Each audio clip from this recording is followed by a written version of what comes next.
Sixth Commission, sir. Response Mr. to President, Senate. give a response to the Senate.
Ladies and gentlemen, United States Representatives Bobby Scott and Elaine Luria, and the Governor of the Commonwealth of Virginia, Ralph Northam, escorted by Vice Commander, Joint Base Langley Eustis, Colonel Edward Vedder, United States Army.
Ladies and gentlemen, please welcome Commander Joint Base Langley Eustis, Colonel Clinton Ross, United States Air Force.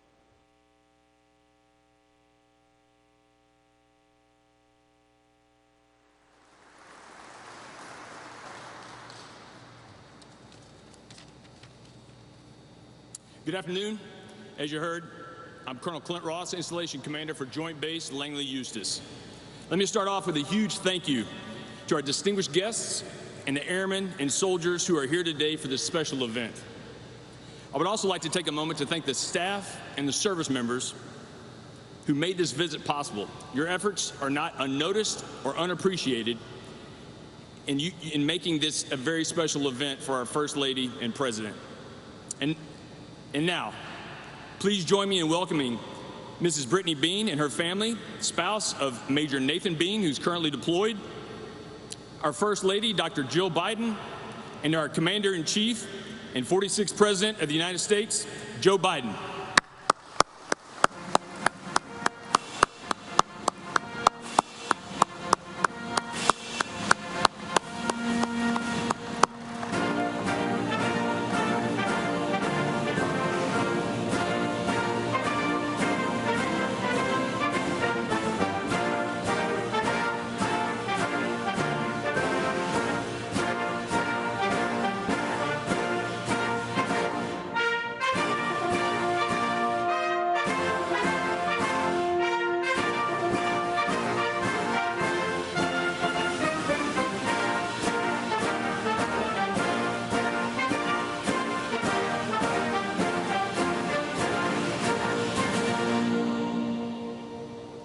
Please take your seats.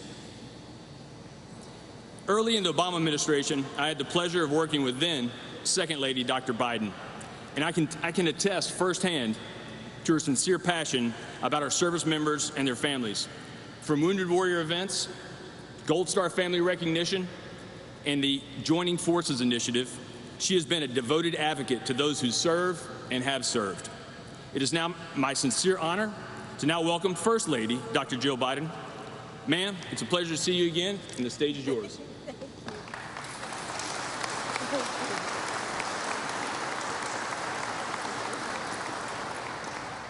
Thank you, Colonel Ross. And Clint, it's so wonderful to see you again.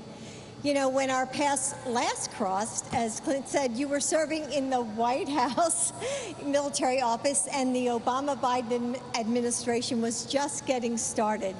And you were an invaluable resource to my team as we worked to serve the military community through our Joining Forces initiative. And, you know, I remember how sweet Claire was when you brought her to take your daughter to work day. So I'm truly grateful for everything that you did to support us back then, and for you and your family's continued service today. So, good afternoon, everyone. It's great to be back in Norfolk here at Langley Eustis with those who have given so much for our country, our airmen and our soldiers, and those who love them. The families of our service members and veterans, the caregivers who lift up our wounded, our ill and our injured, the survivors who grieve those we've lost. You may not wear a uniform, but military families are as critical to our national defense as a rudder is to a ship. You support your service member no matter where they are. You sacrifice your safety with every move in PCS, with every new school or job. You serve alongside your loved ones. We have an all-volunteer force, and it continues only because generations of Americans see the honor, dignity, and patriotism of military service. How can we hope to keep our military strong if our service members are forced to choose between their love of country and their love of family? That's why supporting your physical, social, and emotional health is a national security imperative. Your Commander-in-Chief and I understand that. This is personal to us. And as we begin Memorial Day weekend with a community who feels its gravity deeply, our hearts are with all the survivors, remembering and celebrating someone they love. We owe them a debt we can never repay, and we must do everything we can to help them carry the weight of their grief and always, always honor their service. 10 years ago, First Lady Michelle Obama and I created Joining Forces, and this work continues to be one of my top priorities today. We are going to make sure that our military and veteran families, caregivers, and survivors have what you need to survive. Our military is a community bound together by love. Love for our country, love for the men and women who serve beside you or the service members in your life, and love for the communities that you all have built together. It's time that our nation matches that devotion.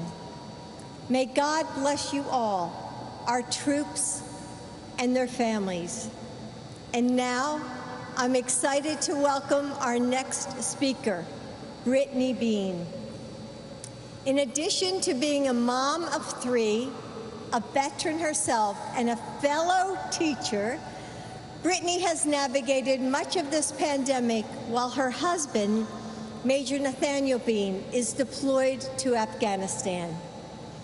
With Brittany's service, this is their family's 7th combined deployment. Brittany, like so many moms, I know that you are the rock of your family. And that's especially true when you're parenting with a deployed partner. I want to thank you and your children, Jordan, Nathan, and Margaret Catherine, for your strength, resilience, and everything you do every day to keep us safe. Brittany?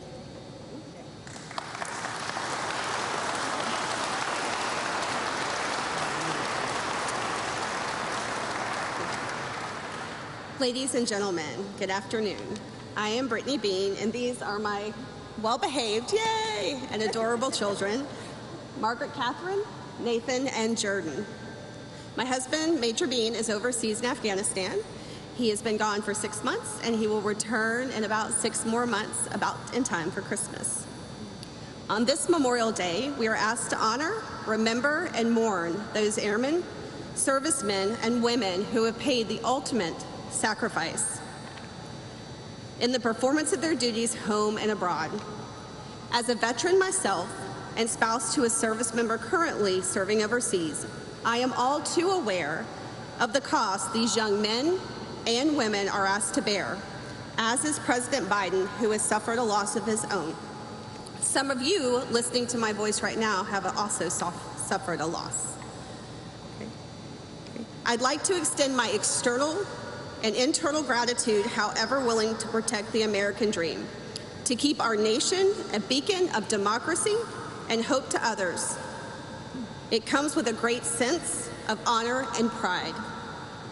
Though I've taken off the uniform and have transitioned to being a military spouse, I am still afforded an opportunity to serve others as an educator at Poquoson Elementary School. Go Bulls!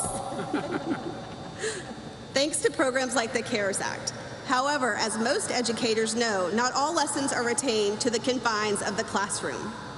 Our 3 children have benefited immensely from the range of interpersonal relationships they have formed over the years as military children. Our children have lived abroad in the Middle East, traveled all across Europe and the United States. They have had the opportunity to meet families from walks of life and many socio-political backgrounds. The military is a global community, a unified community, and one that I am proud to have served and continue to serve. With that, I would like to welcome President Biden to Joint Base Langley Eustis and the Hampton Roads region.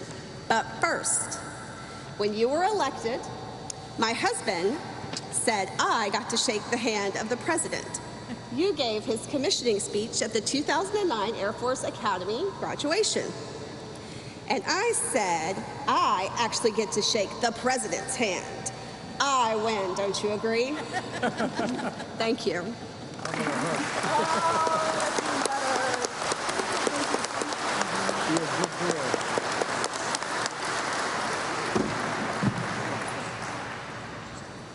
As you guys get comfortable. Colonel Ross, Clint, it's wonderful to see you again. Thank you. On our paths last cross, as Jill said, you were serving in the White House. And I never thought we'd be standing here today doing what we're doing today. And Chief Master Sergeant Peterson, thank you, and to all members of your team who helped put this visit together today. It means a lot to Jill and me. When I was Vice President and as Chairman of the Foreign Relations Committee, we tried to visit almost every major military base in the country and as Vice President around the world. And you are, simply stated, you are the backbone of the country. You're the backbone of the country. And although our son Bo was the Attorney General of the state of Delaware and had spent 9 months in Kosovo trying to, as Assistant U.S. Attorney, trying to set up their criminal justice system. And I might say I can do this with the military. I'm going to brag about him a little bit. He's the only foreigner to have a war memorial erected to him in Kosovo, just below Fort Bonsteel, and the highway, the first highway they built, named after him, the Joseph R. Bo Biden Memorial Highway. And he was proud as hell of his work. But then he decided that he had contracted exposure to a virus when he was in Kosovo and in Turkey as a civilian, and he came back with a problem. But he kept going to Walter Reed. I couldn't understand why.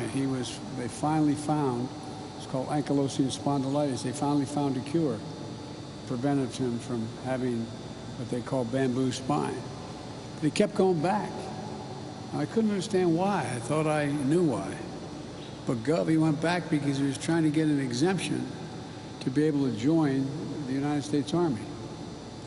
He was a sitting Attorney General, and as all my colleagues, the Governor and Bobby Scott and Congresswoman, they all know, is that when you do that, he joined the National Guard.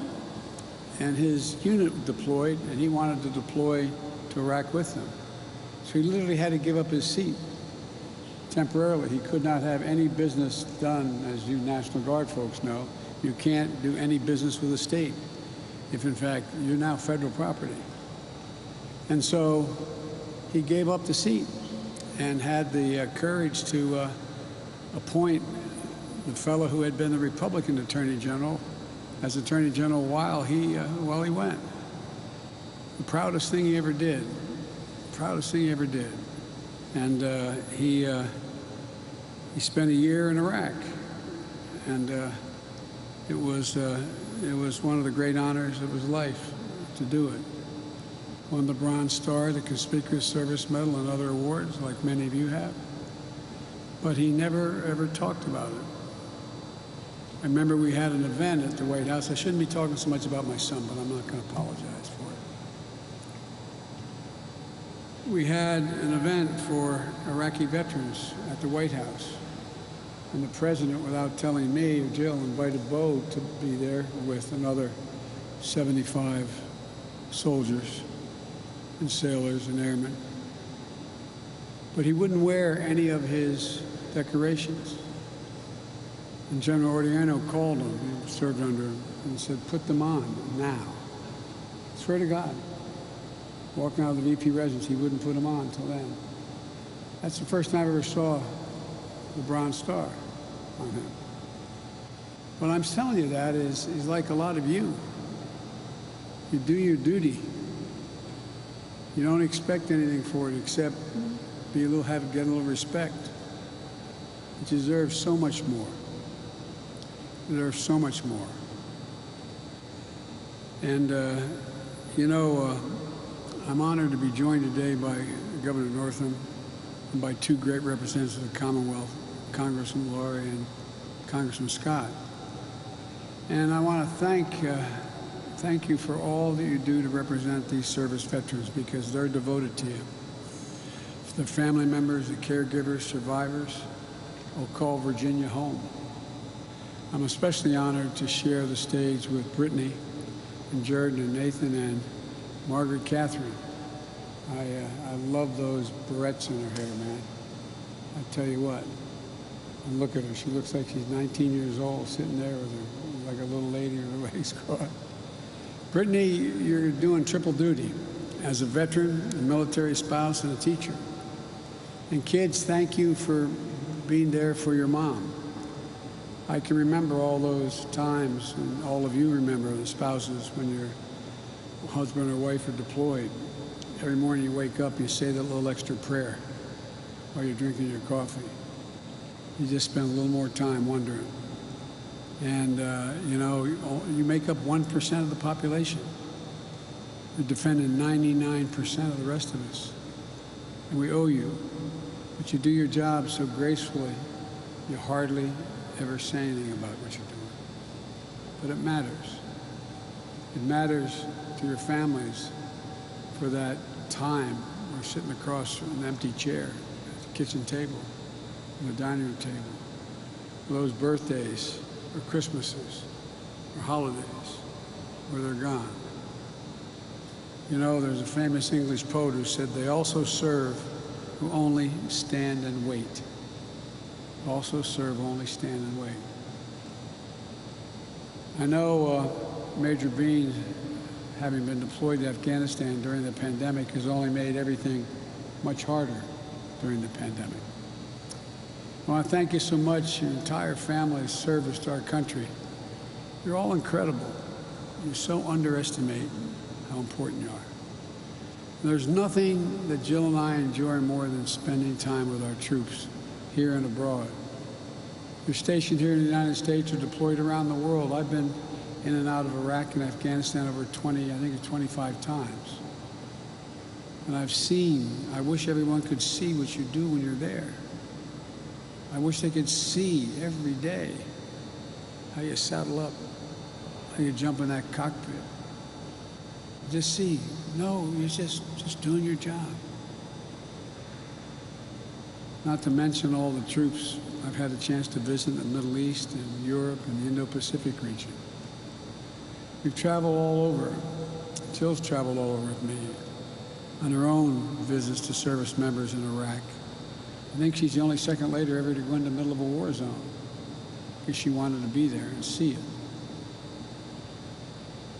I always want you to know, always, that the issues you and your family are facing, we need to know how we can support you better. I mean it sincerely, from the bottom of my heart, support you better. There's a reason for that. As I said, we Bidens are proud to have family in the military. And our son Bo's service was among the achievements, as I said, he was most proud of. My heart swelled seeing him in uniform. When I went into Iraq, I was there 5 times when he was in Baghdad. And I remember the first time I saw him, his name was Hunter. I said, "What in the hell happened?" He said, "Dad, I don't want anybody to give me any special favors because my vice president's my dad." He got permission to put a different name tag on. I also remember what it was like to listen to him talk about the needs that people had when he got back home. About all the folks he served with who came back with post-traumatic stress. And he was back being Attorney General and having to deal with it. But here's the point. You do so much, and you ask for so little. You know, our experience is a fraction of what so many of you and your families have gone through. A family like Brittany and her kids. You're an absolute best America has to offer. Our heart, our honor, your solid steel spine. So my message to all of you is quite simple. Thank you. Thank you. Not thank you for your service, just thank you for who you are, because it's contagious. Thank you for choosing a selfless service to your country. I know we have mostly soldiers and airmen in attendance today, but there can be a lot of friendly rivalries on the base. Each branch has its own proud, cherished traditions and culture. I know how proud Langley is of the premier fifth-generation F-22 Raptor wing. Oh, God, I'd love to go up in one of those. I asked, I'm your commander-in-chief. Why the hell can't I command you? Let me go up with you. But, they won't let me do that. But Fort Eustis hosts one of Army's busiest airfields, which is led by the Air Force, primarily used by the Navy. It's all about as joint as it can possibly get. Every day, the more than 20,000 members of the Air Force and Army, along with civilian personnel, come to work with a shared mission. No matter which branch of our armed forces you proudly represent, you're part of the greatest fighting force in the history of the world. That's not hyperbole. The greatest fighting force in the history of the world. You're integral to the most powerful nation in the world. There's been no Army, Navy, Air Force ever like you, or Marines. Here at Joint Base Langley Eustis, you enable the success of our mission around the world. You provide intelligence support and air power. You ensure our soldiers and airmen are ready, trained to deploy the COCOMs around the world, including this year, adhering to COVID-19 safety protocols and quarantines before troops ship out in order to minimize the spread of the virus. Know that many of you deployed yourselves, probably more than once. Over the past 20 years, our volunteer force and our military families have made incredible sacrifices for this country. Early in my term as vice president, I traveled overseas. I'd sometimes meet servicemen and women who were deployed their fourth, fifth, sixth times. Remember going into Baghdad, and those of you who had to fly in, you'd do those circular deals so we wouldn't get shot at and we wouldn't get hit. I walked up in the cockpit of a Silver Bullet that they had me in, and I said, how many, there were 5 people in the cockpit at the time, loadmaster as well. I said, how many is this your first tour? Nobody raised their hand. How many the second tour? Nobody raised their hand. Third tour, 2 raised their hand. Fourth tour, 2 raised their hand. Fifth tour, 1 raised their hand. No other war have you gone in, served, and got back up again and go back again and again and again. Once,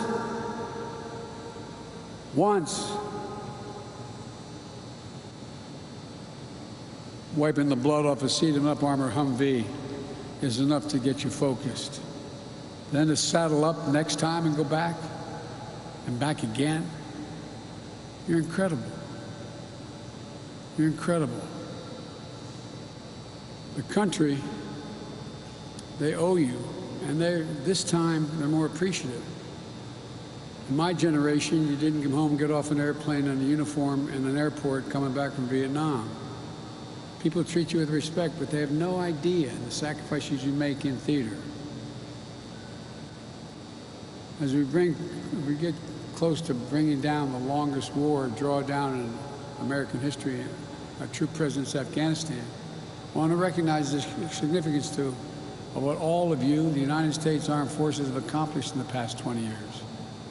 We went to Afghanistan with a clear purpose: to get the people who attacked us on 9/11 and to prevent al-Qaeda from using Afghanistan as a base from which to attack America in the future. We achieved that purpose. You achieved that purpose. Year after year, deployment after deployment, American troops pursued the terrorist threat through some of the most unforgiving terrain on the planet. I have now had the pleasure, as they say, of being in every part of Afghanistan, from the FOBs up in the Konar Valley, down south, looking at all those poppy fields and all in between. It's one godforsaken landscape, but you all just showed up and did your job. And you helped make sure there hasn't been another attack from the homeland, from Afghanistan, for the last 20 years. And you never gave up until we delivered justice to Osama bin Laden. I got criticized after 9/11 for saying we'll follow the son of a bitch's gun to the gates of hell till we get him. It's exactly what you did. It's exactly what you did. You got him. And now as we draw down, we're also going to focus on the urgent work of rebuilding over-the-horizon capabilities that will allow us to take out al-Qaeda if they return to Afghanistan. But to focus on the threat that is metastasized. The greatest threat and likelihood of attack from al-Qaeda or ISIS is not going to be from Afghanistan. It's going to be from 5 other regions of the world that have significantly more presence of both al-Qaeda and organizational structures, including ISIS. We're going to update our security stance and turn our forces to the threats that will dominate our future to ensure the security of the American people for decades to come. But we'll never, ever, ever forget the terrible cost that we've paid as a nation. Many of you likely have lost friends and colleagues in Afghanistan and Iraq. I know this is personal to you, especially as you head into Memorial Day weekend. We as a nation will always remember and pay tribute to those we lost. After I announced my decision to end the war in Afghanistan, the first thing I did was visit Section 60, Arlington National Cemetery. Just walk through those headstones. Seen all those stones. Our son did not die in Iraq, but he came back when as an incredibly healthy young man and came back with a severe brain tumor because his hooch was just downwind from those burn pits.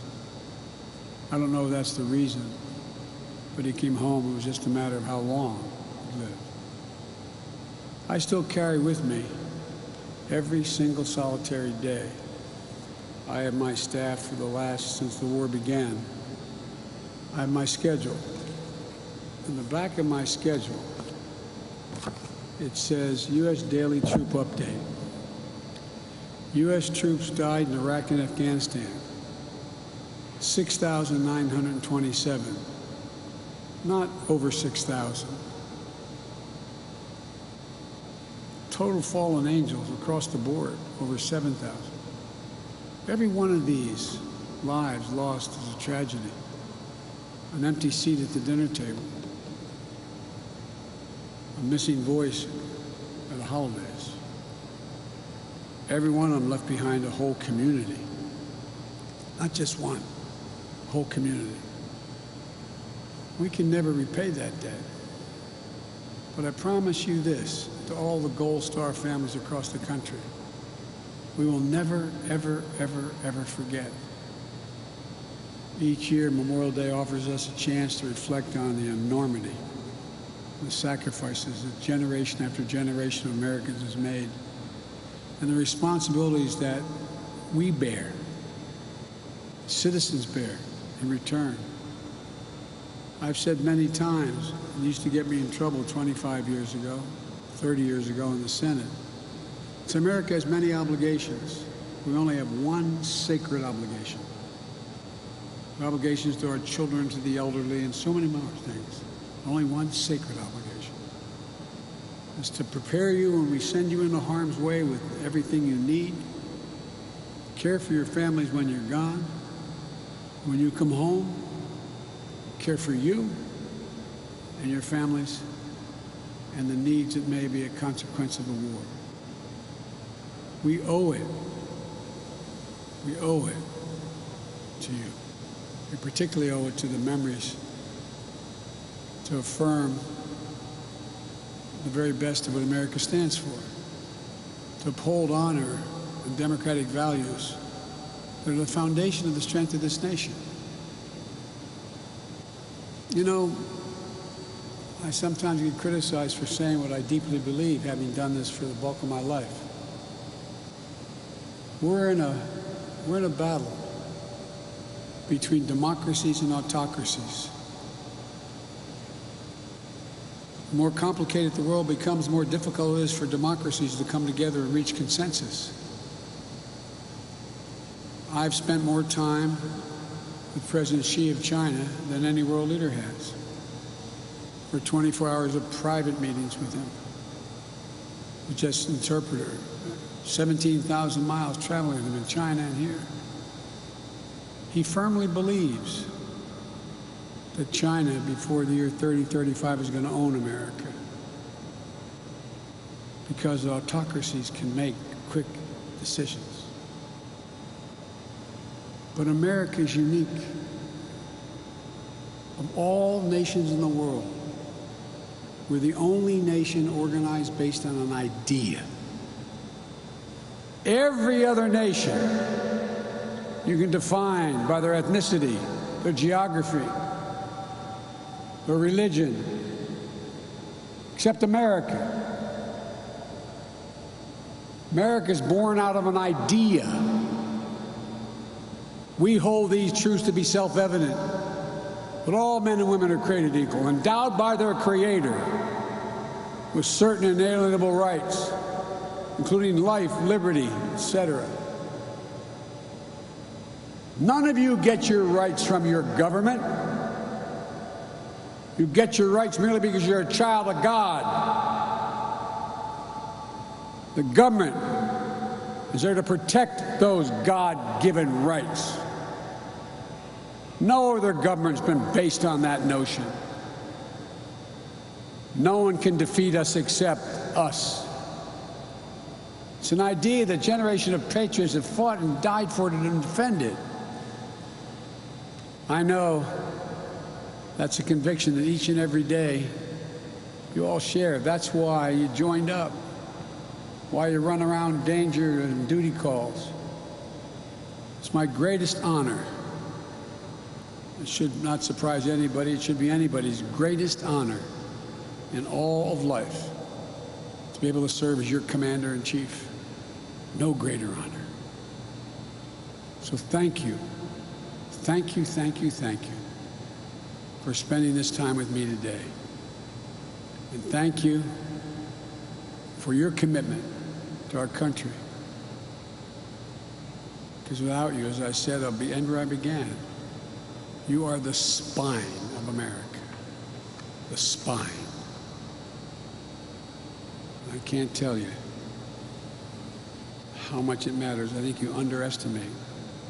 It's the consequence of who you are and what you do. So thank you. May God bless you. And may God protect our troops. Thanks.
motorcade.